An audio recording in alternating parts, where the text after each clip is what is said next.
So, y'all ready for little relationships? Hey, I used to be a divorce attorney. And one of the things I discovered as a divorce attorney is that love never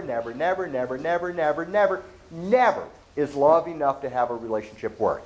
The divorce courts are full of people that love each other. So how many of y'all have ever had a relationship with somebody or do have a relationship with somebody where you know the two of you love each other, but your relationship is a disaster? Yeah, so love never is enough to have a relationship work. The thing that makes the difference is not the love, it's the experience of love. So if I interact with you in a way where you feel loved, our relationship will be wonderful. And if I interact with you in a way where you feel unloved, our relationship will be a mess. So if I want my relationships to be great, it's very, very simple. All I have to do is make sure that the people in my life feel loved. Now, what creates the experience of love is giving the gift of acceptance and appreciation. And acceptance is nothing more than being at peace with the truth. Rita is Rita. I can love the way Rita is. I can hate the way Rita is. It's totally irrelevant. Rita is still Rita. Acceptance is nothing more than being at peace with the truth. And what creates the experience of love is giving the gift of acceptance and then adding on appreciation. So as I genuinely accept you and appreciate you for who you are, just the way you are, how does it feel? Feels great, doesn't it? And then what happens, just automatically you feel better about yourself, you feel better about life, your walls of protection come down, and then automatically, how do you then feel towards me? It's just automatic. It's not something you think about. It's just an automatic natural reaction. You give love, it comes back. So then, as you then feel better about me, what happens over here in me? The same thing. I feel empowered. I feel better about myself, and I feel better about my life, and then I feel better about you. And then you feel better about me, and I feel better about you, and you feel better about me. And then we create that cycle of loving, supporting, and empowering each other, which brings out the absolute best in people. So how many of y'all can relate to that? Okay, and isn't that what we want in our relationships? That's exactly what we want in our relationships. And that's the way most relationships begin. But they don't stay that way. The reason they don't stay that way is because it's just a matter of time until somebody's hurt gets triggered. So Rita and I have this relationship, sparks are flying, we're deep in the cycle of loving, supporting, and empowering each other, and I've got this hurt. This hurt gets triggered, then subconsciously I perceive it as a threat to my survival, because if I really am worthless, not worth loving, I'm going to die. So subconsciously, I then perceive her as a threat. I put up my walls of protection, and then in an automatic defense mechanism, I then become judgmental and critical towards Rita. You need to change. You're messed up. What's your problem?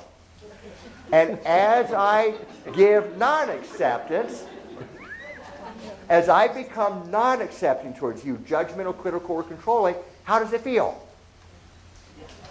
Lousy. It hurts. And then automatically you put up your walls of protection, and then automatically, how do you then feel towards me? Critical. It's just automatic, isn't it? So as I become judgmental, critical, controlling towards you, what's your problem? What's the matter with you? Automatically you put up your walls of protection, and then automatically you then become judgmental, critical towards me. Which then strikes my nerve even more. I get more hurt, I get more upset, my walls become thicker, then I become more against you, and then you become more against me, and I become more against you, and you become more against me. And then we create that cycle of conflict, that cycle of hurting, attacking, and withdrawing from each other, which brings out the absolute worst in people. How many of y'all can relate to that cycle? That one's a whole lot more common. And it is. And do you know any nations that act like that? Yeah. But it's the same thing. So that cycle of conflict, that's the thing that creates the suffering in our relationships. See, in the same thing that we're talking about with relationships, the same principles apply to life itself. You accept and appreciate life. Life accepts and appreciates you. You're judgmental, critical, resistant towards life. Life becomes the same way towards you. We have a cycle of loving, supporting, and empowering each other with life, and we have a cycle of conflict with life. And it's all our creation. Whatever we give comes right back. So, if you have a relationship where you've got a cycle of conflict with somebody, you need to end it. If you're in a relationship and you don't have it, you need to make sure you don't get it. The name of the game in relationships is to put the focus on the love.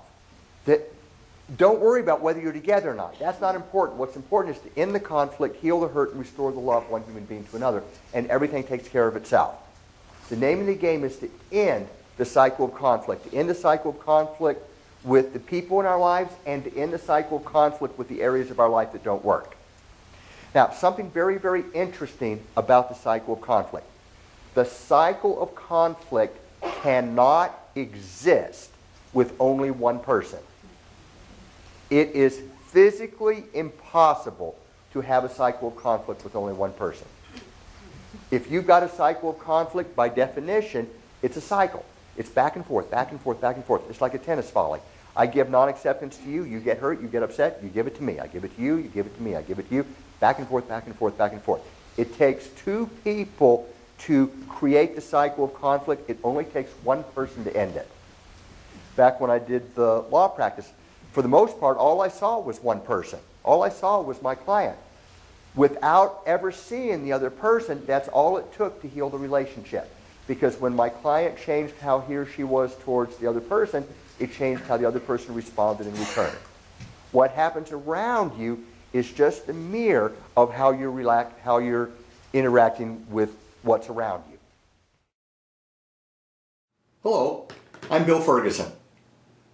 Life doesn't just happen. We create our lives. We interact with life in a very particular way, and life responds accordingly. When you can see why your life is the way that it is, you become more able to determine how your life is going to be. You have it within you the ability to create an incredible life. The problem areas of your life can get resolved, and you can have your dreams come true. But this won't happen by itself. You have to grow in your awareness, you need to do some inner healing, and you need to take action. But you can do it.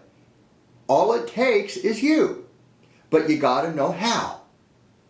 And I can walk you through the steps. So come join us.